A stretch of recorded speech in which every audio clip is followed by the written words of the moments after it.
Eu sempre acho muito bonito, assim, quando a gente vê um contador de histórias dizendo pra gente daquele momento da infância ou da juventude em que a semente foi plantada do gosto pelas histórias, sabe? Acho que todo contador tem, eu sempre vi os contadores de histórias narrando que ou costumavam ouvir histórias ao redor da fogueira, com a família, ou que tinha uma avó que tinha o hábito de contar histórias de assombração à noite, ou um avô que contava suas aventuras de juventude, ou nem que seja uma mãe que ao pé da cama contava histórias para essa pessoa dormir. Eu sempre achei isso muito bonito.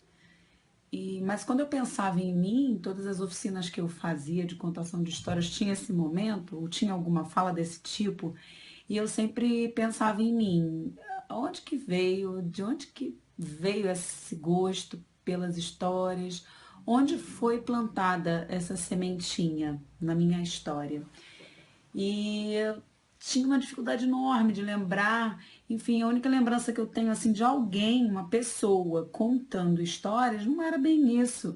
Era meu tio avô, por exemplo, quando eles vinham visitar a gente, aí juntava com meu pai e eles adoravam contar piadas. Então é o mais perto que a minha família chegou de ter um momento assim de contação de história, não era, era contação de piadas.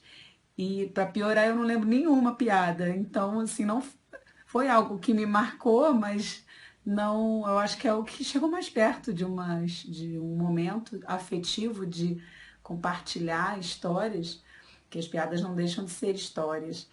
Mas, enfim, depois disso, pensando, eu consegui resgatar alguns momentos, três momentos então, três marcos importantes nessa minha própria história que, que pode ser semente do meu amor pelas histórias, pelo meu desejo de compartilhar histórias com as outras pessoas. Então, a primeira delas era uma dupla de livros que eu tinha, eram como se fossem enciclopédias de contos, se chamava Conte Outra Vez.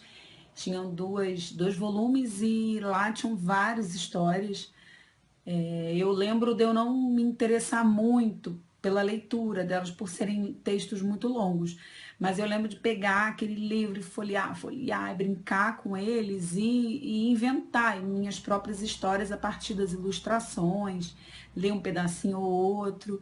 Então, daquele livro eu não lembro assim de nenhuma história específica de ter me marcado, mas eu lembro dessa relação com esses livros e até hoje eu tenho eles. Outro livro que também, e aí esse acho que marcou mais a questão da contação de histórias, que era uma coleção de livros da Taba, que eram livros com discos, que vinham com a narração.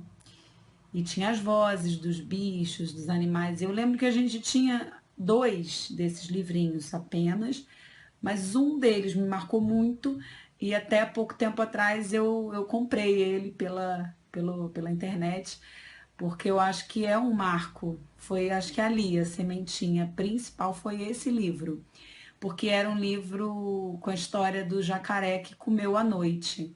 E tinha as falas, eu decorava as falas, já sabia as falas, eu já sabia as vozes dos animais. Eu imitava, né, junto com a narradora, narrava junto. Então acho que foi ali a minha sementinha. Essa foi a minha relação afetiva com a história quando era criança.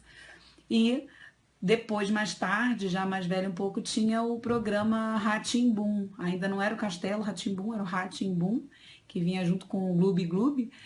Tinha o Gloob Gloob também. E o Rá-Tim-Bum, ele tinha um momento do Lá Vem História. Eu acho que ainda não era o Senta que Lá Vem a História, porque o Senta que Lá Vem a História já eram cenas, né? Histórias contadas com atores, mas o que eu via era o Lá Vem a História, se não me engano. E aí era com a Bia Bedran, tinha a Ellen, a Ilana, um outro rapaz também, e eles todos contavam histórias. E o mais mágico para mim é que eles contavam com objetos inusitados, assim, do dia a dia, né? Era uma luminária, era um bule, era colher, eram instrumentos que a Bia Bedran gostava muito de usar na história. Enfim, hoje a gente vendo pode parecer muito simples, mas eu acho que ali foi uma das minhas sementinhas também, meu contato com as histórias. Por que eu resolvi trazer isso hoje aqui para compartilhar? Porque eu queria falar um pouco do valor de um contador de histórias. Como é importante, hoje eu vejo como é importante existir essa figura de um contador de histórias para a humanidade. Esse contador de histórias que já existe na cultura indígena, na cultura africana, em diversos lugares do planeta.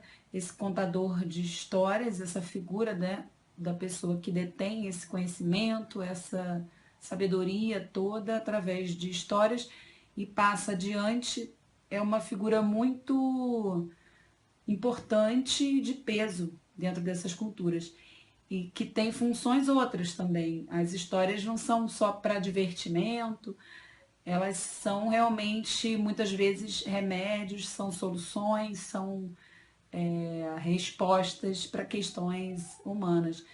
Então, vendo por aí, eu acho que valorizar o contador de histórias nos coloca nesse lugar de valorização de uma pessoa que traz uma relação diferente para o ser humano. Ao mesmo tempo em que a gente, como contador de história, a gente estimula a leitura, a gente traz essa possibilidade, então, de outra leitura de mundo, de um acesso à literatura que traz esses outros olhares para a nossa vida, que para mim é arte. E então, através do contador, a gente também traz as histórias que não estão nos livros. Então, essas histórias que não estão nos livros, ou até mesmo que estão no livro, mas a criança não vai poder adquirir, é aquele momento da contação de histórias em que um contador, que é um ser humano, está compartilhando com aquele outro ser humano uma história que ele guardou de coração na sua memória afetiva, pessoal. Então, essa é uma troca entre almas, é uma troca em que é um ser humano se doando por inteiro ali na contação para trazer para aquele outro ser humano o que está gravado na sua memória afetiva. E essa outra pessoa que recebe vai ter então essa lembrança, essa marca, essa semente na sua história pessoal dessa doação, desse encontro, dessa relação com outro ser humano nessa esfera afetiva. Então, eu acho que isso é o grande valor do contador de histórias. Isso não tem como a gente substituir. E então, esse contador de história, ele vai plantar uma semente muito maior do que somente a história. Ele vai plantar essa semente da relação humana e de valorização da memória, do saber do outro, do olhar para o outro, enfim, é muita semente.